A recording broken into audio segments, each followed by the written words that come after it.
تنتهي حدود إسرائيل أينما تقف القافلة.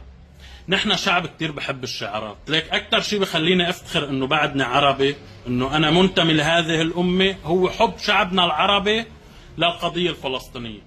بس عندك بالبيت إذا ربيت ابنك بغباء، حبيته بغبا، بيطلع بلا أخلاق، بيطلع بلا تربية وغبي.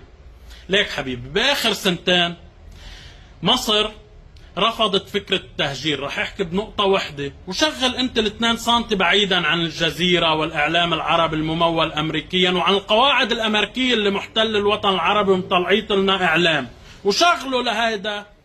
كان بيقدر المصري يقول لهم انا بستقبل اهل غزة، بس بطلعهم 3000 لهدول العالم، وانتم بتطلعوهم، وين بدكم تاخذوهم خذوهم. والمشروع الامريكي الاساسي ليمشي خط التجارة تاعه من الهند ويمر بفلسطين المحتلة ويروح على اوروبا، تهجير سكان قطاع غزة.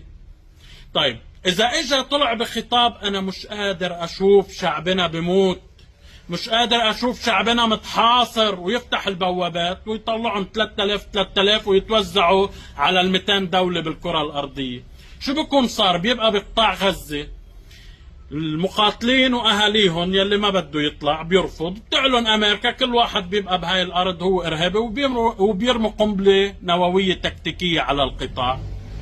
شو بصير؟ تنتهي القضية اللي عم نناضل من 1936 كرمالها. مين بيكون رافض التهجير وعم بدافع عن القضية الفلسطينية؟ انت ولا الدولة المصرية؟ مين بيكون مطبل؟ انا ولا بتكون انت طبل وما بتشغل ال2 سنتي، وكل شيء بتقوله الجزيرة بتمشوا وراه، وكل شيء بيقوله الاعلام العبر الناطق بالعربية كالعربية وسكاي نيوز بتمشوا وراه؟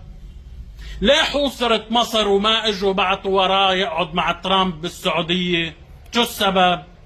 طيب بتعرف حضرتك انه بسينا ضمن اتفاقية كام ديفيد العدد المسمح له بالانتشار، روح اعمال سيرش، اخي مش بتحب فلسطين؟ اعمال سيرش، تثقف شوي. 22,000 جندي. بتعرف انه الكيان الصهيوني رفع دعوة على مصر، اشتكى عند الولايات المتحدة الامريكية لانه مصر رفعت العديد بسينا ل 66,000 والمتفق عليه 22,000. مين بيكون الطبل؟ انا ولا اللي قاعد يتهجم على الدولة المصرية؟ بتعرف انه 60% من مجموع ما دخل لقطاع غزة هو من الشعب المصري ومن الدولة المصرية، و80% من مجموع المساعدات دخل من معبر رفح، بس الجزيرة قالت لنا الدولة المصرية مسكريته.